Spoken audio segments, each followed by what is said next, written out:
السلام علیکم ورحمۃ اللہ وبرکاتہ۔ بسم اللہ الرحمن الرحیم، والصلاة والسلام علی رسولہ الکریم وعلی آلہ وصحبہ اجمعین ومن تبعہم بإحسان الی یوم الدین، اما بعد۔ خواتین و حضرات، دورہ قرآن کی نشریات کے ساتھ خلیق الرحمن آپ کی خدمت میں حاضر ہے۔ آج کی اس نشست میں سپارہ نمبر 17 کی منتخب آیات میں مختصر ترین طریقے سے بات کریں گے۔ 17واں سپارہ ہے اور سورۃ الانبیاء کی ابتدا ہے، اور اس کی بالکل ابتدائی آیات ہیں۔ 2 آیات ہی کو دیکھ لیں۔ اللہ ارشاد فرماتے ہیں، اقترب للناس حسابہم، لوگوں کے حساب کا وقت قریب آ چکا ہے، لیکن لوگوں کی حالت یہ ہے کہ وہ غفلت میں مبتلا ہیں۔ وہم فی غفلہ معرضون، دین سے منہ موڑے ہوئے ہیں۔ اللہ اکبر۔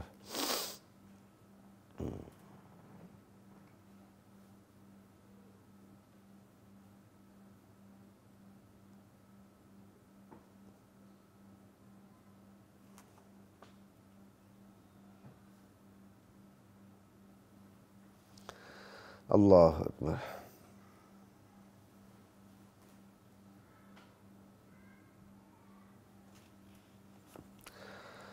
لوگوں کے حساب کا وقت قریب آ چکا ہے، جبکہ وہ اس حوالے سے غفلت کا شکار ہے اور اعراض کر رہے ہیں۔ قیامت کی فکر نہیں ہے، دین سے اعراض ہے۔ نبی کریم صلی اللہ تعالی علیہ وسلم کی بعثت اس بات کی علامت ہے کہ بنی نوع انسان اپنی تاریخ کے آخری مرحلے میں داخل ہو چکا ہے۔ انسانیت کے 2 مرحلے پہلے گزر چکے ہیں۔ ابتدائی مرحلہ آدم علیہ السلام سے، درمیانی مرحلے بھی پھر دیگر انبیاء علیہ السلام آتے رہے، ابراہیم علیہ السلام، موسیٰ علیہ السلام، یہاں تک کہ یہ درمیانی مرحلہ بھی عیسیٰ علیہ السلام پہ جا کے اختتام کو پہنچا۔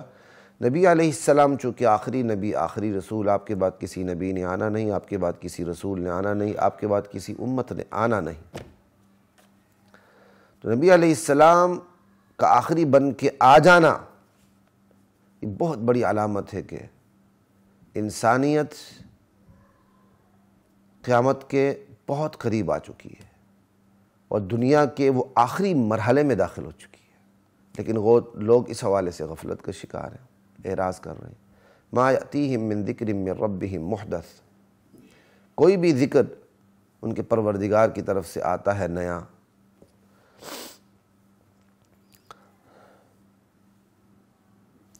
کوئی نئی نصیحت آتی ہے، نیا ذکر آتا ہے، تو اسے بتکلف سنتے ہیں اور کھیل تماشے میں لگے رہتے ہیں۔ اور یہ بھی ہے کہ وہ کھیل تماشا کیا کہتے ہیں سمجھ کر سنتے ہیں، یعنی دین کی بات وہ کھیل تماشا سمجھ کے سنتے ہیں۔ اور وجہ لاہیۃ قلوبہم، ان کے دل کسی اور ہی چیزوں میں منہمک ہے، دنیا، سارا کچھ، ہر چیز کی فکر نہیں ہے، تو دین کی فکر نہیں۔ ان آیات کو خواتین و حضرات پڑھیں، غور کریں اور آخرت کی فکر کریں۔ ان آیات میں اس سے زیادہ بات نہیں کروں گا۔ ساتھ ہی اگلی آیت ہے، مضمون سے جوڑ کے میں دوسری آیت کی طرف چلتا ہوں، آیت نمبر 11 کی طرف۔ اللہ ارشاد فرماتے ہیں، وَكَمْ قَصَمْنَا مِنْ قَرْيَةٍ كَانَتْ ظَالِمَةً، اسی سورۃ الانبیاء کی آیت نمبر 11 ہے۔ کتنی بستی ہیں جنہیں ہم نے توڑ پھوڑ کے پیس پوس کے رکھ دیا۔ قَصَمْنَا مِنْ قَرْيَةٍ، کئی بستیاں ایسی ہیں جنہیں ہم نے توڑ پھوڑ کے رکھ دیا، پیس کے رکھ دیا، اور بستی والے ظالم تھے۔ ان کے بعد ہم نے ایک نئی قوم وہاں کھڑی کر دی، نئی قوم پیدا کر دی، اور جن قوموں کو ہم نے توڑ پھوڑ کے رکھ دیا، اجاڑ کے رکھ دیا، جب انہوں نے ہمارے عذاب کو آتا محسوس کیا، فَلَمَّا أَحَسُّوا بَأْسَنَا، انہوں نے ہمارے عذاب کو آتا محسوس کیا تو پھر عذاب سے بھاگنے لگے۔ پھر ہماری طرف سے ندا آئی، کیوں بھاگتے ہو؟ اپنے سامان عیش و عشرت کی طرف لوٹ آؤ، اپنے محلات کی طرف، گھروں کی طرف لوٹ آؤ، تاکہ تم سے سوال کیے جائیں، حضور یہ مسئلہ پیش آیا ہے، کیا مشورہ ہے آپ کا؟ تمہارے نوکر تمہارے غلام ہاتھ باندھ کے تمہارے سامنے کھڑے ہوں، آداب بجا لائیں، تمہارے ہر حکم کے منتظر رہیں، لعلکم تسألون، تاکہ تم سے پوچھا جائے، تمہارا حکم تم سے پوچھا جائے۔ حضور غلام ہاتھ باندھ کے کھڑے ہو، کیا حکم ہے؟ تمہارے مشوروں سے استفادہ کیا جائے، لوگ تم سے مشورے لینے آئیں، ڈیرے جما کے بیٹھو، لعلکم تسألون، اس عذاب کو اچھی طرح معائنہ کرو، اس عذاب کو اچھی طرح دیکھ لو، تاکہ عذاب کے بعد لوگ تم سے پوچھیں کہ یہ عذاب کیسا تھا، کیوں آیا تھا، کس قسم کا آیا تھا، تم اچھی طرح بتا سکو۔ یہ تنزیہ طور پر ہے، ورنہ عذاب آنے کے بعد سوال کی تو پوزیشن بھی نہیں رہتی کہ وہ جواب دے سکیں۔ یہ تنزیہ انداز ہے۔ اللہ کہتے ہیں جب ہمارا عذاب آیا تو لگے بھاگنے، ہم نے کہا جاؤ اپنے سامان عیش و عشرت کی طرف، محلات کی طرف، گھروں کی طرف، تاکہ تم سے پوچھا جائے وہاں، لعلکم تسألون۔ قالوا یا ویلنا انا کنا ظالمین، وہ تو یہی چیختے چلاتے رہے، ہائے افسوس، ہائے ہماری کمبختی، ہم ہی ظالم تھے، ہم نے نبیوں کی بات نہیں مانی۔ فما زالت تلک دعواہم، یہی وہ مسلسل چیختے رہے، انا کنا ظالمین، یا ویلنا انا کنا ظالمین، لا الہ الا اللہ، وہ یوں ہی چلاتے رہے، لیکن ہمیں کوئی رحم نہیں آیا ان پر۔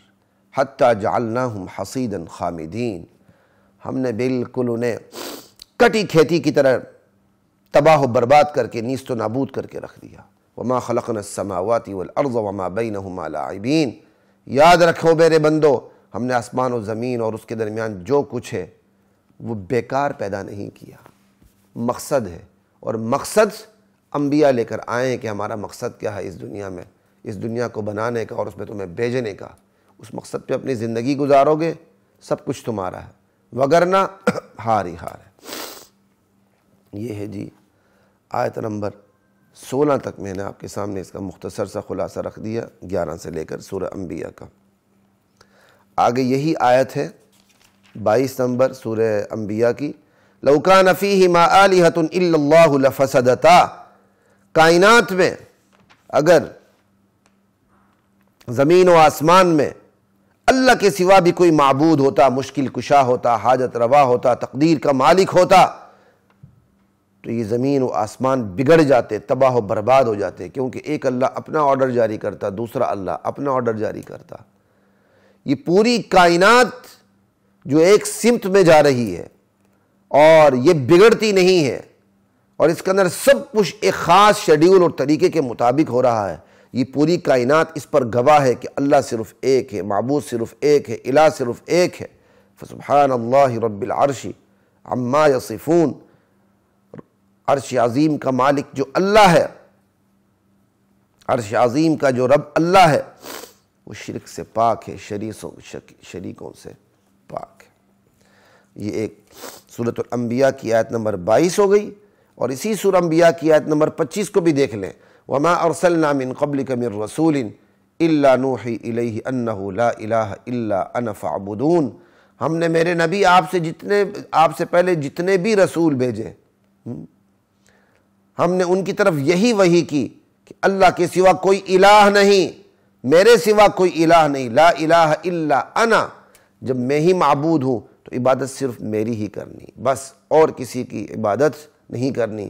لیکن لوگوں نے اس حکم کو، اس تعلیم کو نظر انداز کرتے ہوئے کہہ دیا کہ رحمان نے بیٹا بنا لیا، رحمان نے اولاد بنا لیے۔ جس طرح باپ بیٹے کو اپنی اختیارات منتقل کرتا ہے، اللہ تعالیٰ نے چند چہیتوں کو اپنا بیٹا بنا لیا ہے اور اپنا نائب بنا لیا ہے، اپنے خدائی اختیارات ان کو سپرد کر دیے ہیں۔ سبحانہ، اللہ اس شرک سے پاک ہے۔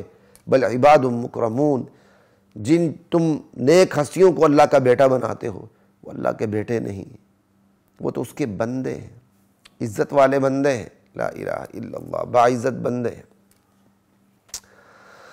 اللہ اکبر۔ یہ آیات بتاتی ہیں کہ مقصد دنیا میں آنے کا صرف اور صرف ایک ہے، وہ ہے اللہ کی عبادت۔ اور اس کے مقابلے میں ہم نے جھوٹی حدیثیں گڑھنی، لولاک لولاک لما خلقت الافلاک، لولاک لما خلقت الافلاک، آپ نہ ہوتے تو ہم کائنات ہی پیدا نہ کرتے۔ قرآن کہتا ہے وما خلقت الجن والانس الا لیعبدون، عبادت مقصود نہ ہوتی تو ہم جن و انس کو پیدا ہی نہ کرتے، کائنات کو پیدا ہی نہ کرتے. سمجھ آئی؟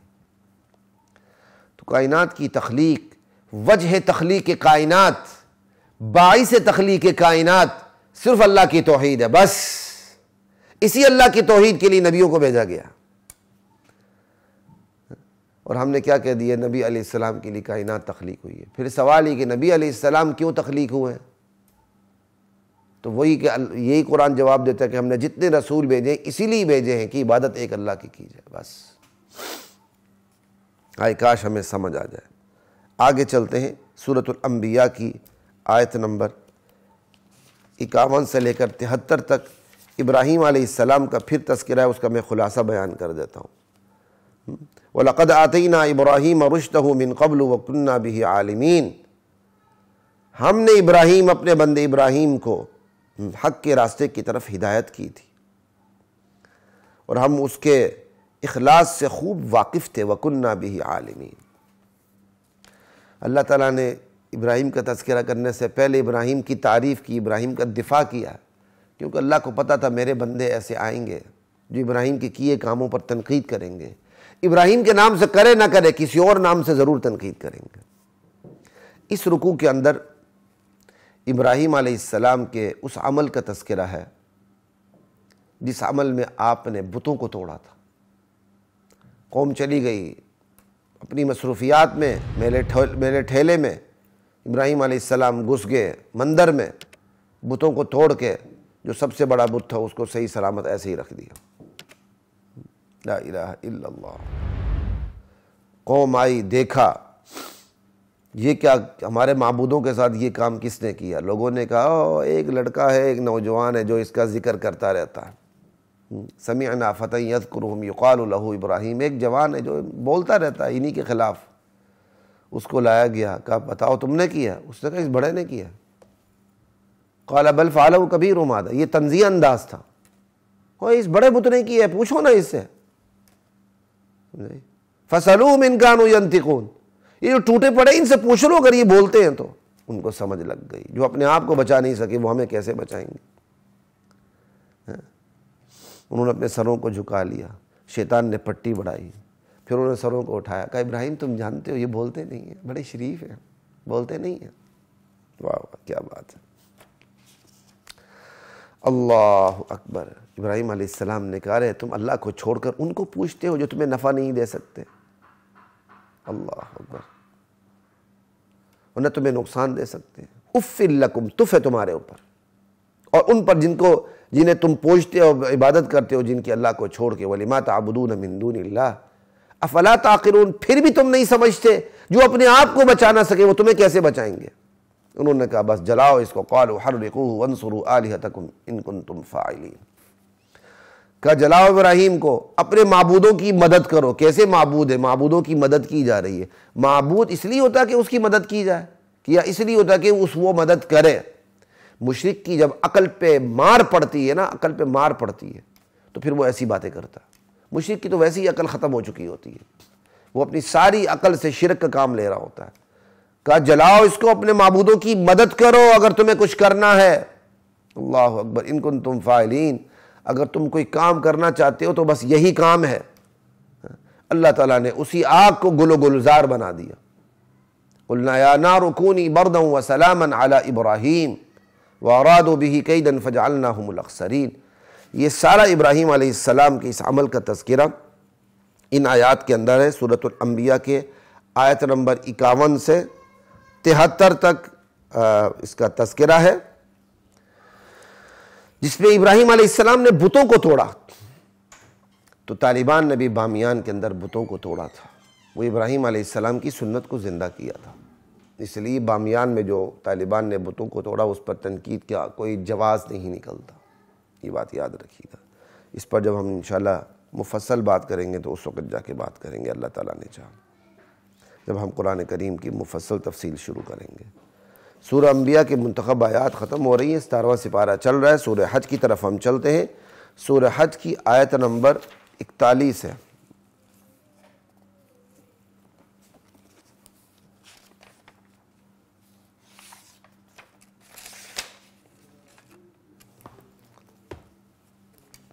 الذین ان مکناہم فی الارض اقاموا الصلاۃ وآتوا الزکاۃ وامروا بالمعروف ونہوا عن المنکر وللہ عاقبۃ الامور۔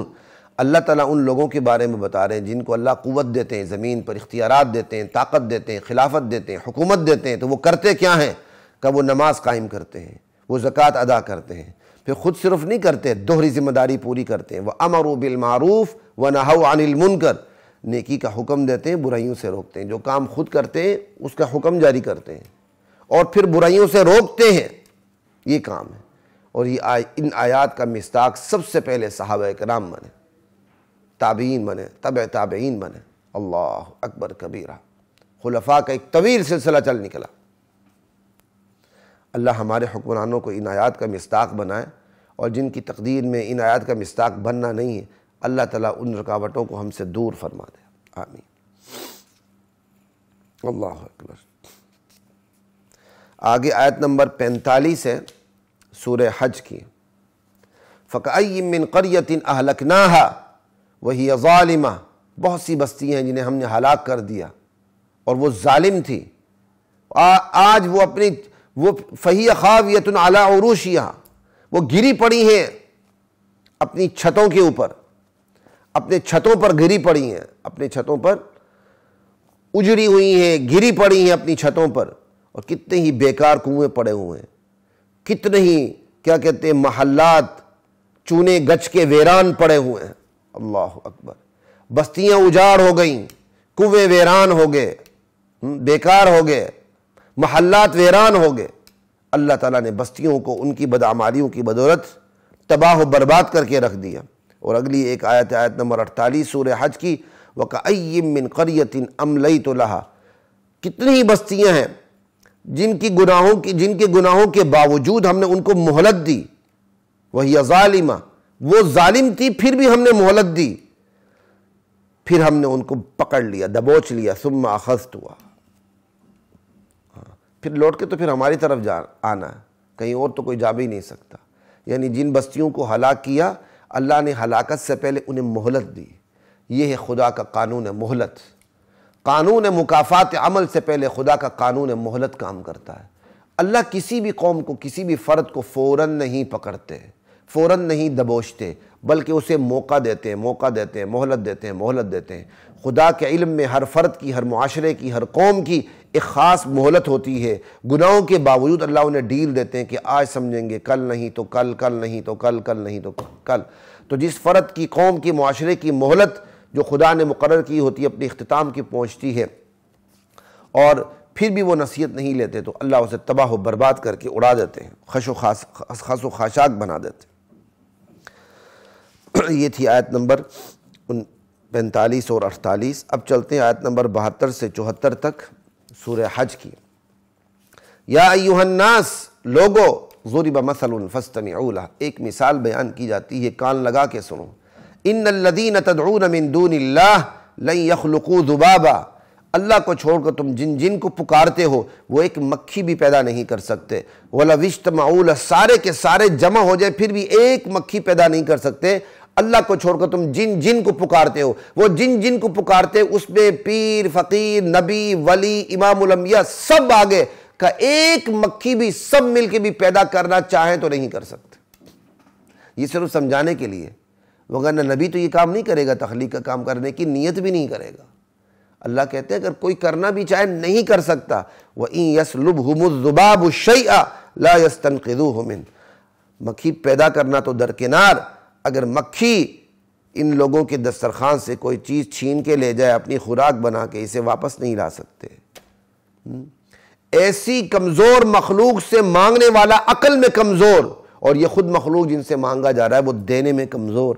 ما قدر اللہ حق قدری، لوگوں نے اللہ کی قدر نہیں کی جس طرح اس کی قدر کا حق تھا۔ اللہ کی وقار، اللہ کے وقار کا، اللہ کی عظمت کا خیال نہیں کیا۔ اللہ کا وقار، اللہ کی عظمت اس کی الوہیت میں ہے، اس کی اقتدار میں ہے، اس کی حاکمیت میں ہے، اس کے وحدہ لا شریک ہونے میں۔ اللہ اکبر۔ خواتین و حضرات، 17ویں سپارے کی منتخب آیات کی تفسیر اپنے اختتام کو پہنچتی ہے۔ ہاں ایک بات رہتی ہے، چلے کر 77 نمبر آیت ہے سورہ حج کی، یا ایھا الذین آمنوا ارکعوا واسجدوا واعبدوا ربکم وافعلوا الخیر لعلکم تفلحون۔ اے ایمان والو، رکوع کرتے رہا کرو، سجدے کرتے رہا کرو، عبادت کرتے رہا کرو اپنے پروردگار کی، اور نیکی کرتے رہا کرو تاکہ تم کامیاب ہو جاؤ۔ یہ وہ مقام ہے جہاں امام شافعی رحمۃ اللہ علیہ سجدے کو واجب قرار دیتے ہیں۔ کل 14 سجدے ان کے نزدیک بھی ہیں، ہمارے نزدیک احناف کے نزدیک بھی ہیں۔ ہم جہاں ایک سجدہ واجب سمجھتے ہیں وہ نہیں سمجھتے، جہاں وہ ایک واجب سمجھتے ہیں ہم نہیں سمجھتے، تو کل 14 ہی بن جاتے ہیں۔ ان کے ہاں بھی 14 سجدے واجب، ہمارے ہاں بھی 14 سجدے واجب۔ اس مقام پر جو احناف اور شوافی کا اختلاف ہے وہ وجوب اور عدم وجوب میں، یہ میں علماء اور طلباء سے کہہ رہا ہوں۔ اس مقام پہ جو اختلاف ہے، ہم کہتے ہیں سجدہ واجب نہیں، امام شافعی کہتے ہیں یہاں سجدہ واجب ہے، تو نتیجہ کیا نکلا؟ جواز بھی اختلاف نہیں ہے۔ ہمارے ہاں یہاں سجدہ جائز ہے، کوئی کر لے، یہ آیت پڑھ کے سجدہ کر لے تو جائز ہے، واجب نہیں ہے، اس پر ضروری نہیں ہے۔ باقی جو ہمارے نزدیک 14 سجدے ہیں وہ واجب ہے۔ یہ 15واں سجدہ جو ہے یہ جائز ہے، لیکن ایمانداری سے سوال کرتا ہوں، ہمارے کسی عالم نے اس جائز امر پر کبھی عمل کیا؟ ذرا سوچئے گا۔ اگر کوئی حافظ بھول کے یا اس کو اپنا شعور کو استعمال کرتے ہوئے تراویح میں کھڑے ہو کے اس آیت کو پڑھ کے اگر سجدہ کر لے، کوہرام مچ جائے گا نمازیوں میں، یہ کیا ہو گیا؟ وقت ذرا کر کے دیکھیں، آپ کو پتہ چل جائے گا۔ اور یہ غلطی علماء کی ہے، علماء نے شعور ہی نہیں دیا عوام کو۔ اس مقام پہ جب سے مجھے سمجھ لگی، الحمدللہ میں تراویح میں اس مقام پہ آ کے سجدہ کرتا ہوں۔ سجدہ جائز تو ہے نا بھائی، ہمارا امام شافعی سے اختلاف واجب ہونے میں، جائز ہونے میں نہیں ہے۔ ہم بھی اس مقام پر سجدہ کرنے کو جائز سمجھتے ہیں۔ تو یوں میں جب تراویح پڑھاتا ہوں، الحمدللہ اس دفعہ بھی پڑھا رہا ہوں، اور اس دفعہ بھی میں نے سجدہ کیا، اس دفعہ بھی میں نے سجدہ کیا، اور غالباً اس دفعہ بھی مجھ سے نمازی نے پوچھا، ہاں پوچھا، اس دفعہ بھی پوچھا۔ جب میں سجدہ کرتا ہوں تو ان پڑھ نمازی کو بھی یہ مسئلہ ضرور آتا ہے، جی آپ نے وہ سجدہ کر لیا؟ میں کہا جی بالکل کیا۔ پھر میں انہیں سمجھاتا ہوں امام شافعی سے ہمارے اختلاف یہاں واجب ہونے یا نہ ہونے میں نہیں ہے، واجب ہونے نہ ہونے میں، جائز ہونے میں نہیں، ہم یہاں سجدہ جائز سمجھتے ہیں۔ علماء نے یہ مسئلہ بتایا ہوتا، عمل کر کے بتایا ہوتا تو یہاں حافظ سجدے کرتے اور لوگوں کو پریشانی نہ ہوتی، اور میں یہاں سجدہ کرتا ہوں الحمدللہ۔ یوں تراویح میں میرے 14 نہیں 15 سجدے بن جاتے ہیں، 14 سجدے واجب اور ایک سجدہ جائز۔ یہاں تو حافظوں نے شارٹ کٹ مارا ہوا ہے، رکوع میں سجدے کرتے پھرتے ہیں، انا للہ و انا الیہ راجعون، شرائط کا پتہ بھی نہیں ہوتا ان کو۔ اللہ نے سجدے کا موقع دیا، سجدہ کرنے کے بجائے رکوع میں سجدے کرتے پھرتے ہیں۔ یہ نادانی میں نے بھی اپنی کسی وقت پہ کی ہے، لیکن جب سے مسئلہ سمجھ آیا یہ الحمدللہ یہ میں نادانی نہیں کرتا۔ غالباً جب ہم نے کتابیں نہیں پڑھی تھی اس وقت میں یہ نادانی کیا کرتا تھا، رکوع میں سجدہ ماشاءاللہ، کیونکہ غالباً جو ہمارے مدرسے میں قاری صاحب پڑھاتے تھے وہ رکوع میں سجدہ کرتے تھے، تو انہی کو دیکھ کر ہم نے بھی شروع کر دی۔ یہ نادانی ہے۔ اور یہاں سجدہ نہ کرنا تو ٹھیک ہے، لیکن سجدہ کرنے والے کو برا سمجھنا یہ حماقت ہے، کھوتا پن ہے۔ تو معاشرے سے اس عیب کو ختم کرنے کا طریقہ یہ کہ اس عمل کو رواج دیا جائے، اس جائز سجدے کو رواج دیا جائے، تاکہ لوگ اس کو ناجائز نہ سمجھیں۔ میں نے محسوس کیا، میں جب سجدہ کرتا ہوں لوگ کوئی نہ کوئی پوچھتے ہیں، بلکہ ایک مسجد میں ایک مشہور جج صاحب ہیں، ریٹائرڈ ہو چکے ہیں، ان کی مسجد میں تراویح پڑھاتا رہا ہوں، حالانکہ اس مسجد کے امام صاحب بڑے بااختیار امام ہیں، عام اماموں کی طرح نہیں ہیں۔ وہ بھی میرے پیچھے پڑ گئے کہ آپ نے یہ سجدہ نہیں کرنا، جہاں تک مجھے یاد پڑتا، اللہ کمی بیشی معاف فرمائے۔ میں نے ان کی نہیں مانی، سجدہ کر کے دکھایا ان کو میں نے، ہاں ایسے ہی ہے، میں نے انہیں پھر سجدہ کر کے دکھایا۔ اس دفعہ بھی میں جہاں پڑھا رہا ہوں میں نے یہ سجدہ کیا۔ حافظوں کو بڑا عجیب لگے گا، حافظوں کو عجیب لگے کوئی فرق نہیں پڑتا، وہ بیچارے عالم تو نہیں ہوتے نا، لیکن ایک حافظ ہو، قاری ہو، عالم دین بھی ہو تو پھر تو اس کو خیال کرنا چاہیے، اس کو مسئلہ بھی بتانا چاہیے۔ لیکن کیا کریں، ہمارے مجبور ساتھی مجبور ہوتے ہیں انتظامیہ سے۔ بلکہ ایک یہ واقعہ بھی ہے کہ ایک امام صاحب نے غالباً فجر کی نماز پڑھاتے ہو یا کوئی نماز پڑھاتے ہوئے آیت سجدہ آ گئی تو اس نے سجدہ کیا، اور انتظامی کے صدر نے بدترین اس کی بےعزتی کی کہ تم نے یہ سجدہ کیا کہتے ہیں، آیت سجدہ پڑھی تم نے کیوں؟ انا للہ و انا الیہ راجعون۔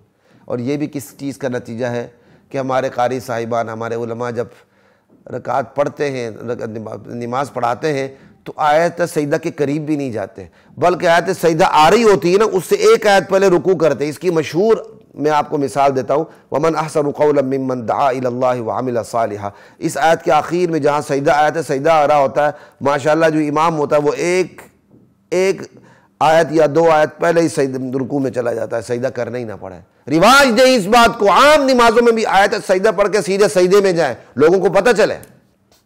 کچھ چیزیں ہم نے بڑی غلط کی ہوئی ہیں۔ لا الہ الا اللہ واللہ اکبر۔ چلیں جی، سیرہ سپارہ نمبر 17 کی منتخب آیات کی تفسیر اپنے اختتام کو پہنچتی ہے۔ انشاءاللہ 18ویں سپارے کی منتخب آیات کی تفسیر کے ساتھ آپ سے پھر ملاقات ہوگی انشاءاللہ۔ تب تک کے لیے اجازت دیجیے۔ السلام علیکم ورحمۃ اللہ وبرکاتہ۔